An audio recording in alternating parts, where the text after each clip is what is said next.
Olá, pessoal! Faremos agora a correção do livro A Prova Brasil, página 47, números na forma de fração. Então, o Fernando ele vai construir uma quadra na escola em que ele é diretor. E a figura aqui ao lado, ela representa o terreno disponível para a construção. E a parte que está pintada de laranja, o local destinado para a construção da quadra.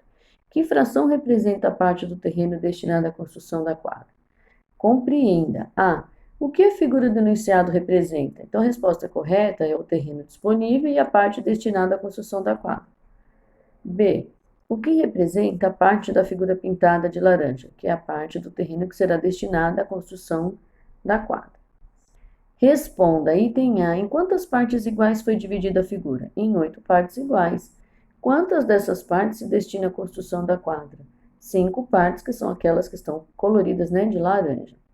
C. Escreva a fração que representa a parte do terreno destinada à quadra. Então, a quantidade de partes pintada é o nominador, que é o 5. E a quantidade de partes iguais, que é dividida a figura, é em 8. Então, é 5 sobre 8. D. Escreva como se lê essa fração, 5 oitavos. Rafael está montando um quebra-cabeça de 80 peças. Ele já montou 3/5 do quebra-cabeça. Quantas peças faltam para Rafael terminar de montar o quebra-cabeça? Compreenda. A. Na situação, a fração 3/5 indica a resposta correta é a parte montada do quebra-cabeça. B. Como se lê essa fração? 3/5.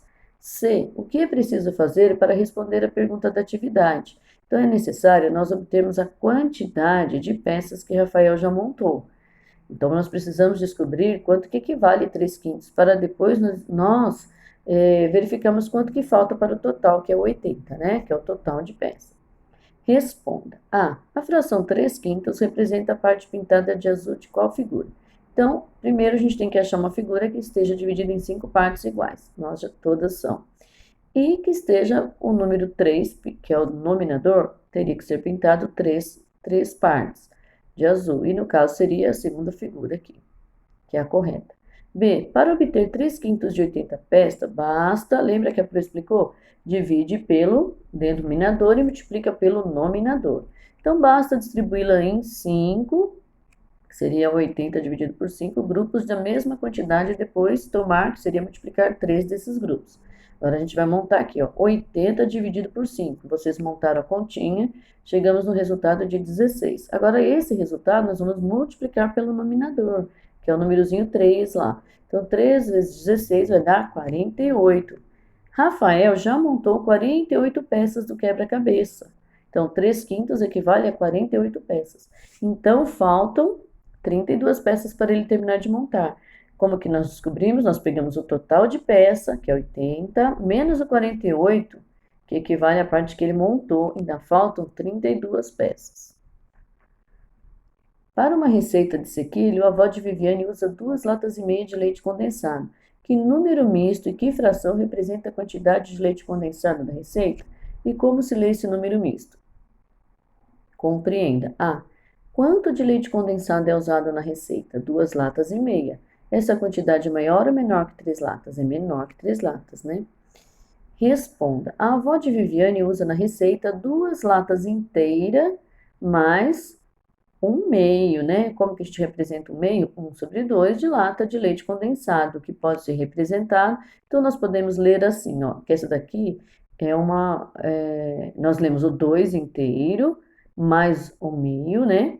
Ou nós lemos 2 inteiros e 1/2, sem colocar um mais. Então, tanto de uma forma quanto da outra está correta.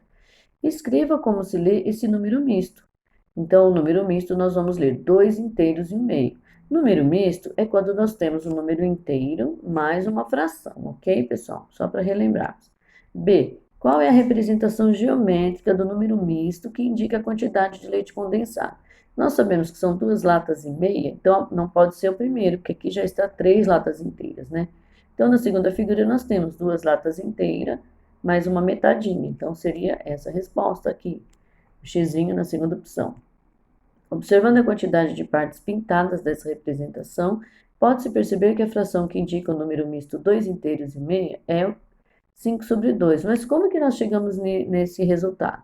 Nós faremos uma adição de fração. Então, nós temos lá Já sabemos qual que é, né, a fração que representa aqui, né, na representação geométrica, que é a segunda. Então, nós temos no primeiro círculozinho, nós representamos 2 sobre 2, porque são duas partes pintadas, né, e duas partes inteiras, 2 sobre 2. Mais 2 sobre 2, mais 1 sobre 2. Por que 1 sobre 2? Porque 2 é o denominador, que são duas partes, e uma parte pintada. Então, nós vamos copiar, mantendo o denominador, que é 2, e vamos somar o numerador, que é a parte superior. 2 mais 2, 4, mais 1, 5. 5 sobre 2. Logo, na receita, são usadas 2 inteiros e o meio, de latas ou 5 sobre 2 latas de leite condensado. As duas formas está correta.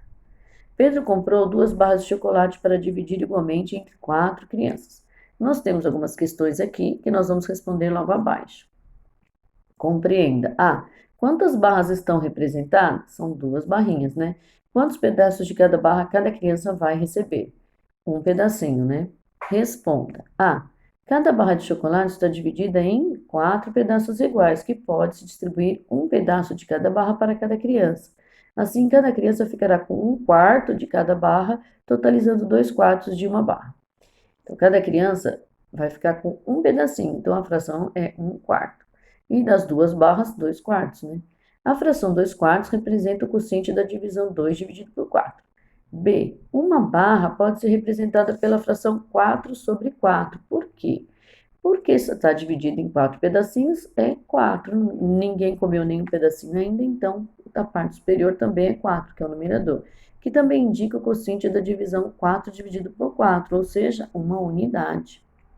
C. Duas barras podem ser representadas pela fração 8 pedacinhos sobre 4, né? Que também indica o quociente da divisão 8 dividido por 4, ou seja, 2 unidades. Rogério e Beatriz estudam na mesma escola. A distância entre a casa deles é 1 quilômetro. Rogério caminha 3/4 dessa distância para chegar à escola e a Beatriz 1/4 dessa distância. Quem caminha mais para chegar à escola? Vamos descobrir. Compreenda. A. Que fração de 1 quilômetro cada um caminha para ir à escola? Então, essas respostas estão numa situação problema mesmo, né? Rogério é 3/4 e a Beatriz 1/4. Como se lê essas frações? 3/4 e 1/4. O que devemos fazer para determinar quem caminha mais? Então, nós vamos verificar qual corresponde à maior fração de 1 quilômetro, né? Que nós vamos descobrir já já. A. 1 quilômetro corresponde a quantos metros? 1000 metros. B. Um modo de descobrir qual fração do quilômetro corresponde à maior distância é calcular a distância correspondente a cada fração. Para isso, complete. Vamos voltar naquela situação lá. Divide pelo de baixo e multiplica pelo de cima. Para calcular 1/4 de 1000 metros, basta fazer 1000 dividido por 4, que vai dar 250. Se eu multiplicar 250 pelo numerador, vai dar 250 porque é o 1 mesmo, ok? Para obter 3/4 de 1000, basta fazer a mesma coisa. Então, nós já sabemos que 1000 dividido por 4 dá 250, que já colocamos ali em cima. Então, nós já vamos direto para a multiplicação do numerador. 3 vezes 250 é igual a 750. Quem caminha mais para chegar à escola é o Rogério.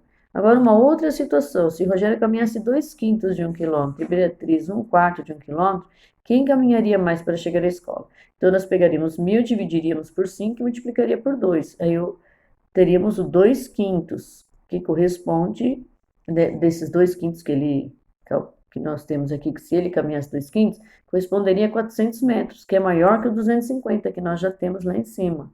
Que nós já fizemos o cálculo de 1000 dividido por 4 multiplicado por 1.